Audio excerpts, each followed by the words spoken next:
কেউ এই গ্রাম অঞ্চলের ফলটা চিনেন, এটারে বলি আমরা, আমাদের গ্রাম অঞ্চলে এটারে বলি এন্না। আর আমি একবার ফল রিভিউ দিছিলাম আর কি, তখন বলছি যে এই এন্নাটা সবচেয়ে বেশি টেস্ট এতটা ফলের মধ্যে। অনেক হরেক রকম ফল ছিল, তারপর এটা টেস্ট ছিল, কারণ আমি টক খাইতে অনেক বেশি পছন্দ করি। আর এই সব কিছু টক চাইতে এই টকটা একদম বেশি মুখে লাগে। মানে টক যে একদম কি মানে নাম করা টক, মানে খানদানীয় টক এরকম আর কি। যাই হোক, এই রান্নাটা আমার কাছে অনেক বেশি ভালো লাগে। এটা আমাদের বাড়ির মানে আমার বাবার বাড়ির গাছ আছে, তো আমরা সবসময় খাই। এই বছর আমি আমার বাবার বাড়িতে যাওয়া হয় নাই বিদায় আমি আনতে পারি নাই। তো টক অনেক আগেই দিছে, তো আমার ক্যামেরাম্যান এগুলা অনেক খাইতে উঠতে বসতে এগুলো সবসময় খাইতো। তো এগুলা লাস্টে কি হয়েছে একটু নষ্ট হয়ে গেছে। আমি ভাবছি ও খাওয়া শেষ করুক, আমি আর দেখি নাই। পরবর্তীতে দেখি একটু একটু ইয়ে হয়ে গেছে, বাট খাওয়ার মতো।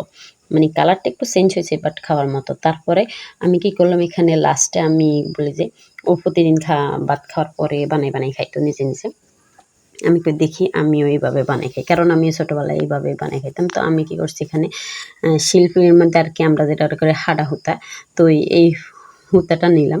নিয়ে মানে আপনারা যে কোনো ওজন কিছু দিয়ে এরকম মেথে মানে পিষে নিতে পারেন বা মুথে নিতে পারেন। যাই হোক, আমি এখানে লবণ দিয়ে দিছি আর এখানে মরিচ দিয়ে দিছি। আর লবণ মরিচ দিয়ে একদম হালকাভাবে একদম কম উপকরণ দিয়ে এত টেস্ট হয় এটা। আমি এখন এডিট করতেছি, আমার লোল ফুটতেছে, এত টেস্ট এটা।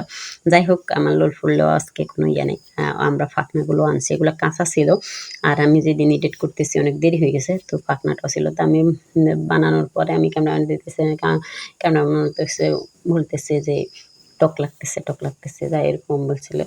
যাই হোক, আমি কই তুই টক লাগার পরও তো প্রতিদিন খাইতি, আমি আবার এটা বলছি। যাই হোক, এখানে আমি আরও মরিচ দিছি ওরে দেওয়ার পরে, কারণ এখানে যত মরিচ লবণ দেবে তত টেস্ট, কারণ এখানে টক বেশি তো এই জন্য। তারপরে ক্যামেরাম্যানও খাইতেছিল, আমিও খাইতেছিলাম।